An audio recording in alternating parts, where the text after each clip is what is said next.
Hello, good morning and a very warm welcome to Newsline, live from the Newsfirst studios here in Dawson Road in Colombo. And joining me and continuing in this tradition is former diplomat and senior journalist Bandula Jayasekara. Good morning, Bandula. Good morning for us. I see you've gone grey then. Yeah, but this is the fourth day you are wearing blue, rather in blue.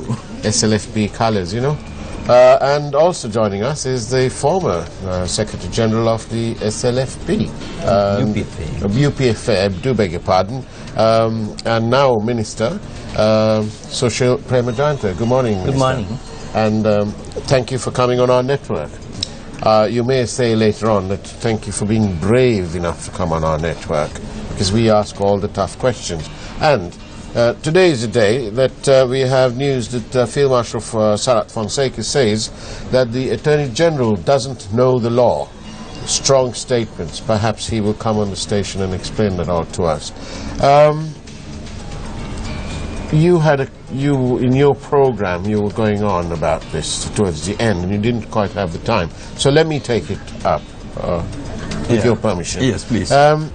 Minister, you accompanied Ranil Wickremesinghe to Japan, and we were treated to a press release in which it said that, dear Prime Minister Ranil, he addressed the Japanese Parliament. But the Japanese Parliament was actually in recess. How on earth could he have addressed the Japanese Parliament? Were they all summoned because our dear Prime Minister was there? No, actually, Prime Minister addressed the parliamentarians, Japanese Parliament, because there was a large gathering of parliamentarians, and to our information, he, the third Prime Minister, addressed Japanese parliamentarians, and I think from representing Sri Lanka, the first Prime Minister addressed parliamentarians in Tokyo. That sounds as though there's a play on the word between parliament and parliamentarians. And one of the complaints of the former regime was that they filled the civil service and the foreign service with all sorts of friends and relatives and hangers-on, and who didn't know their job. It looks like the people who then wrote this press release out have mistaken the word parliamentarians to parliament, because we have a press release that says that he addressed the parliament. It came from the government. The press release came from the government and the Prime Minister's office.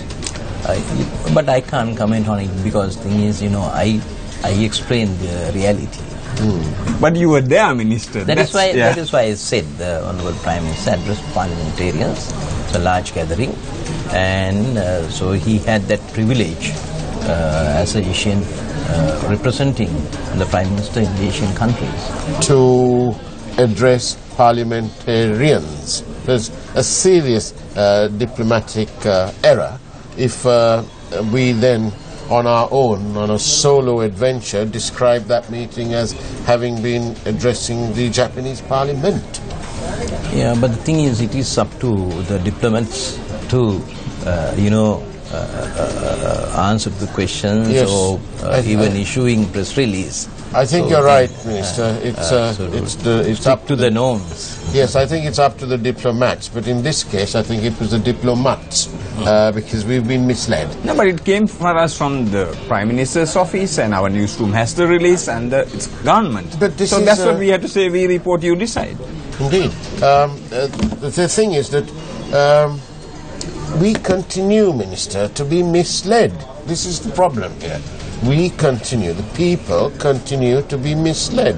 Now, for example, we have, what do you know about this avant-garde and Ratna Sri Lanka? You were cabinet minister. Actually, I came to know through your media and with other media releases and some stories in the newspapers or in electronic media. So, other than that, of course, I didn't have any knowledge about. But my goodness me, you were in the cabinet, did you not? No, cabinet, not necessarily. The cabinet informed about the avant-garde or any guard. right? But the thing is, it is up to the relevant ministries and the government officials to handle all these organizations. You mean the secretaries of the ministry? Yeah, normally, according to our practice and according to the constitution, when audit queries, of course, then annually, Auditor General has to audit all the government departments, ministries' accounts. So, they are, of course, normally, the secretary is the chief accounting officer of that particular ministry. Was it a case? It shows the responsibility on secretaries. And was it a case, Minister, that during that previous government, that the defence matters were given to the defence secretary and nobody bothered looking at it because he was the president's brother and nobody wanted to cross his path? Was that the case? No, that is not the only reason, because the thing is, we were engaged with terrorist activities and a war for last 30 years till 2009. Yeah. So therefore, still you have to continue, and you must keep some information, not releasing to the public, because the thing is, it is affecting the security of the country. So that is why, so they are not responsible for issuing all information or press release regarding any matters. But the thing is, it is up to the responsible government officials to see whether they are issuing or they are releasing information to the public affecting to the public security or not. But they could have kept you informed. You were a very senior, powerful cabinet minister. They could have taken you to confidence. No, I don't think, because the thing is, even during later stages of the humanitarian operation, so then it is top secret. It is only limited to top. But Lanka and Avangard had nothing to do with the humanitarian operation. Not at all. They were formed, I think, this agreement. It is formed during the same period, of course. But what I can say is, I am not aware about any Avangard or Lanka, because it is not within my purview. Well, that's a very strong statement and admission for in terms of collective responsibility, Minister. Yeah, no, it is not a cabinet collective responsibility. It is something has happened in one particular ministry. Sorry, like but in our there book, can be so many instances. I'm sorry, but in our book, a matter as serious as delegating the sovereignty of our country and our rules to a private party is absolutely unacceptable. Actually, it is to be decided by a court in the future. I don't. Well, yes, maybe. But if we will be. There are websites that are publishing the contracts that Avangard have entered into with Sri Lanka, and I'm sure a cursory look through the internet will find you able to look at those contracts. And I urge our viewers to have a look to see if what I'm saying is true or not. Yeah, it is under investigation at the moment. It is an absolutely one-sided one-sided contract. And you as a lawyer, if you look through those contracts, I'm sure you'll have to agree that they are absolutely one-sided. There's no way that you could get away with that sort of thing.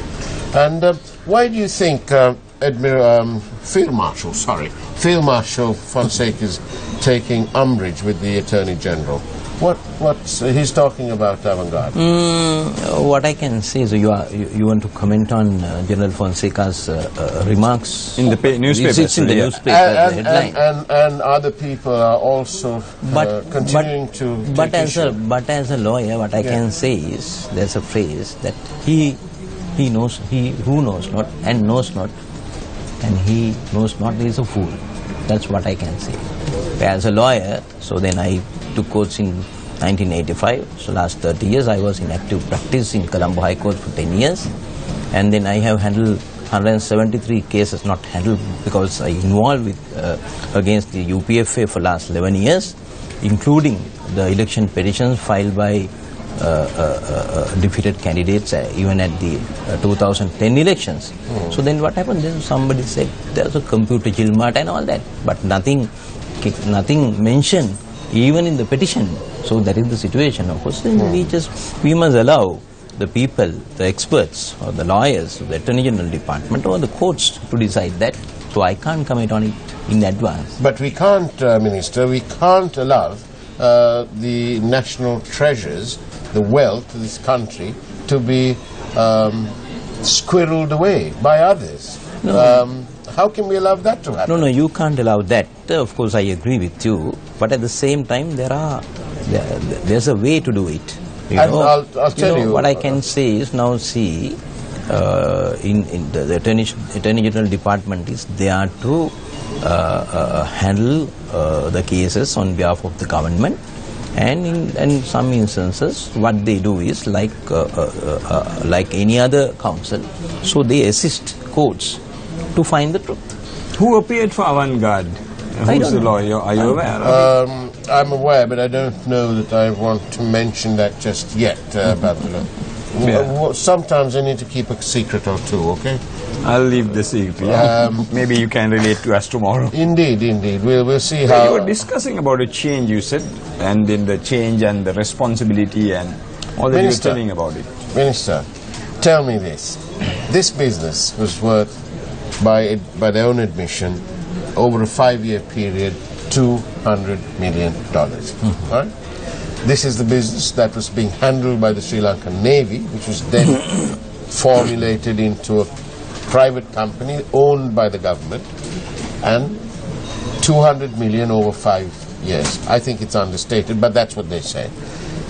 In exchange for this, in this pie, the government of Sri Lanka was initially promised 27%, and then an agreement brought it down to 18%. For an investment of 60%. It's crazy.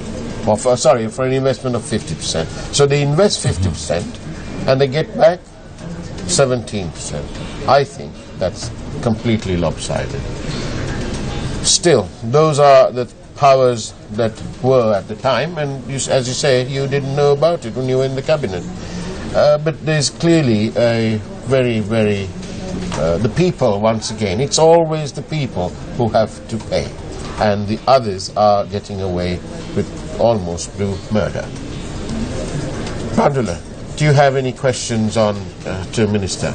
Yeah, very much, because what I want to ask was of President Sirisena, because this is a different audience, so I thought I'll ask President Sirisena, before the election, said there are few possible candidates for Premier as Prime Minister, and he mentioned Minister Susil Premjan's name as a possible candidate of Prime Minister. But how do you feel now going to Japan with Mr. Ranil Wickremesinghe as Prime Minister? How do you feel? I mean, you had a future, you have had an interesting political career. No, normally that's only a comment. Yeah. That's no comment. I didn't have any ambition. But during one of our programs, you didn't say no when one of our people questioned. You nodded. Now I refuse to accept. No, why should I? Because the thing is, now we are in the cabinet, and I am Minister in charge of Science, Technology and Research. This Kyoto Summit, Kyoto Conference, mainly on science and technology. It's an international conference, and then there are about 800 representatives. Most of them are scientists, and then 3 prime ministers address at the plenary session. So, Prime Minister Shinzo Abe, Prime Minister Ranil Wickremesinghe, and Prime Minister of France. So then I am the Minister in charge of Science and Technology. So that is why I have been asked to join the trip to Japan. How about your personal ambitions? Is the prime ministerial role an ambition that you want to get to? One can say. So then I am getting experience with accompanying Prime Minister or President. Now see, for last 10 years I was working with former President Mahinda Rajapaksa, and then I was appointed as the Secretary General of the UPFA by former President Madam Chandrika Kumartunga. And then when I entered the politics in 1991, Mrs. Siruma Bandaranaike was the leader of the party, So therefore, then I have worked with all these leaders. When you were a minister in Mahinda Rajapaksa's government, as a minister, was it rather like being a rubber stamp? Were you asked to merely stamp things? No. No. Were you allowed, how much freedom? No. I was Minister of Education for 5 years, 2005 to 10. And then again I was about just two years as a Minister of Petroleum and then Minister of Environment. Yeah. So I have never been asked to put my signature to any rubber stamp. To become a rubber stamp. So then we were free to work and then we were free to take decision. But we take a collective decision. Then of course it's the duty of the cabinet to get the collective decision. But sometimes these collective decisions, something slipped through them, it's like slipping through the fingers. Because again, I'm sorry to go on about it, but I'm not sorry, but I am, is this matter of Ratna Harak, Sri Lanka. That is of course not, as I explained, now see, I was Minister of Education. So then if you ask me any question about education, just I am responsible, I am accountable. But Minister... Right? But here of course, can you expect, now see for an example, my ministry, we decide, we as a ministerial level, we take a decision. But it's all and about public perception. Perception. That is of course not the responsibility of individual ministers. It is of course, then if there is a issue like that, of course, it is the responsibility of the relevant authorities to refer it to a proper forum. But come on, the viewers who are saying, they say, come on, minister should have known. This is what the viewers, like you said, perception. No, I don't say so. But the thing is, the question we discuss now is under the scrutiny. That is, there's a presidential commission investigating into it, and then FCID investigating into it. So then we just wait and see the outcome of these investigations. And you are making a visit this morning to the... Yes, this morning you're looking nice and pristine. And is that all in readiness for your appearance? No, I have been summoned by a presidential commission. Summoned? That sounds like an order. Yeah, no, summoned, because the thing is, through police, police of the area where I am residing send in these messages. So then it's a presidential commission, according to the Presidential Commission Act, they have certain powers. So then by using those powers, they send messages to police. It's a way, that is how they pass the message. And you are going with the former president today. Are you joining him? He's also, the former president also has been summoned, and together with some other people to give evidence. And then I also have been summoned. So then this is the second time that I have been summoned on the same matter. So then I'll go there, and I have criminal practice in courts for 10 years. So then I, as a individual, as a former secretary of the UPFA and as a lawyer, I can handle myself. But as a politician, I mean, you entered politics on your own accord, and so on. Public perception is very important, because that's why, in the end, at the end of the day, on the 8th of January, the public voted President Rajapaksa out of office. And that public perception surely has an impact on you as well as being in that party. Yes.